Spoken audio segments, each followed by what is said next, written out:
실제 역사 속 동희는 과연 어떤 삶을 살았는지 한번 깊이 들여다볼게요. 드라마 동희의 매력은 무엇보다 신분을 뛰어넘는 집념과 지혜에 있습니다.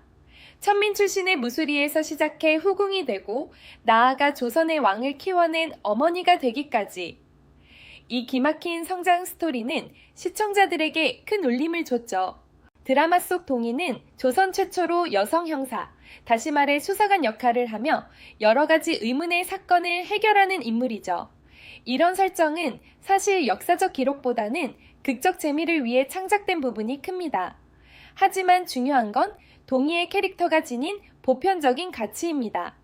권력 앞에서도 자신의 신념을 굽히지 않고 약자의 편에 서서 진실을 찾으려는 모습. 이건 시간과 공간을 초월해서 많은 사람의 공감을 불러일으키는 요소였죠. 실제 역사 속에서 동희 즉 숙빈 최 씨가 처음 궁에 들어온 건 10살도 차이 안 됐을 때였습니다. 그녀는 소론의 영수였던 남인 가문의 노비 출신이라는 설이 유력한데요. 숙종의 후궁이었던 희빈장 씨의 몸종으로 있다가 숙종의 눈에 들어 후궁이 되었다고 전해집니다. 그런데 드라마에서는 희빈장 씨가 동희의 적으로 나오죠. 권력을 탐하며 혈안이 되어 동희를 해치려는 악역으로 말입니다. 실제 역사에서 희빈장 씨와 숙빈 최 씨의 관계는 어땠을까요?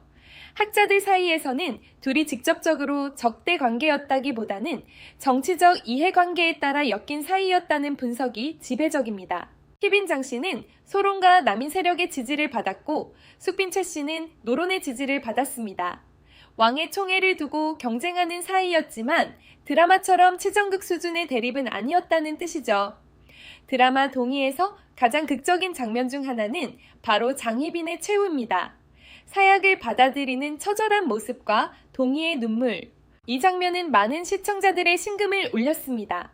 그런데 실제 역사에서 장희빈은 사형당했습니다. 다시 말해 장희빈은 숙종의 어명을 받고 사약을 먹고 죽었습니다. 다만 그 과정은 드라마보다 훨씬 더 정치적이고 냉혹했습니다. 장희빈은 자신의 아들인 경종을 보호하기 위해 저주 인형 사건, 즉 무고에 옥에 연루되었다는 이유로 처형당합니다. 당시 숙종은 장희빈을 극도로 미워했고 신하들의 강력한 요청도 있었습니다. 사형이 확정된 후에도 숙종은 장희빈을 살리려는 시도를 몇 번 했지만 결국 뜻을 이루지 못했습니다. 동희는 이 사건에서 직접적으로 장희빈을 죽이려 한 인물은 아니었습니다.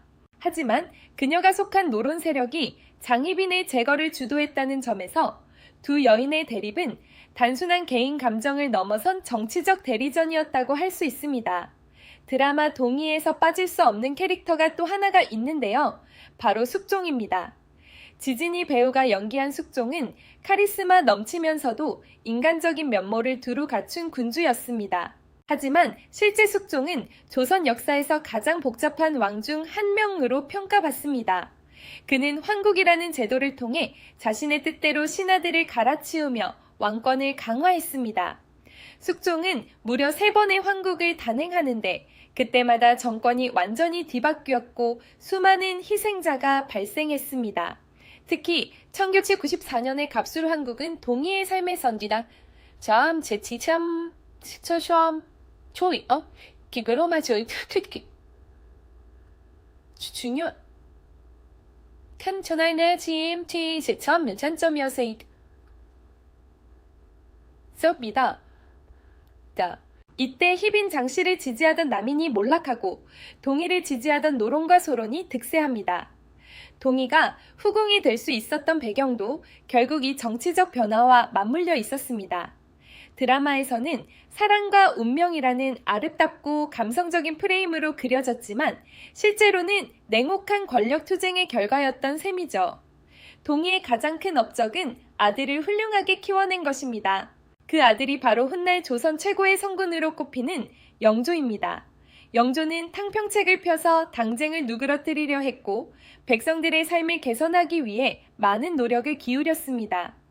이런 영조의 면모는 어머니 동희의 가르침 덕분이라는 이야기가 전해집니다. 실제 기록에 따르면 동희는 아들에게 검소함과 겸손함을 강조했다고 합니다. 영조가 왕이 된 후에도 그는 신분이 낮았던 어머니를 각별히 생각했습니다. 동희가 죽은 후에는 숙빈이라는 존호를 올리고 소련권이라는 이름의 무덤을 후하게 조성해 주었죠. 하지만 드라마와 달리 동희는 영조가 왕이 되기 이전인 1778년에 세상을 떠납니다. 아들이 조선의 왕이 되는 모습을 실제로 보지 못했다는 뜻입니다. 그녀는 세상을 떠날 때 아들에게 이렇게 말했다고 전해집니다. 옳은 일을 해라. 백성을 생각하라는 당부였을 겁니다. 드라마 동희는 단순한 사극이 아니라 당시 조선 사회의 신분 제도와 여성의 한계, 그리고 그 한계를 넘어서려는 인간의 의지를 보여주는 작품이었습니다. 특히 동희가 직접 나서서 수사하고 정의를 실현하는 모습은 현대 시청자들에게 신선한 충격으로 다가왔습니다. 조선시대의 여성이 이런 활동을 실제로 할 수 있었을까요? 아쉽게도 가능성은 극히 낮았습니다. 유교 질서가 엄격했던 조선에서 여성이 공식적인 수사권을 행사한다는 건 상상하기 어려운 일이었죠. 그럼에도 불구하고 드라마가 이러한 설정을 채택한 이유는 동희의 실제 캐릭터가 가진 상징성과 메시지를 최대한 강력하게 전달하기 위한 창작자의 선택이었다고 볼 수 있습니다. 실제 역사를 있는 그대로 재현하는 것보다 시대를 초월한 보편적인 가치를 전달하는 것이 더 중요했던 거겠죠. 드라마 동희는 비록 역사적 사실과 완전히 일치하지는 않지만 한 인간이 가진 가능성과 정의로운 삶의 의미를 깊이 있게 그려낸 작품입니다. 동희의 이야기는 오늘날을 사는 우리에게도 신분과 배경에 관계없이 자신의 꿈을 포기하지 말라는 따뜻한 격려로 남아 있습니다.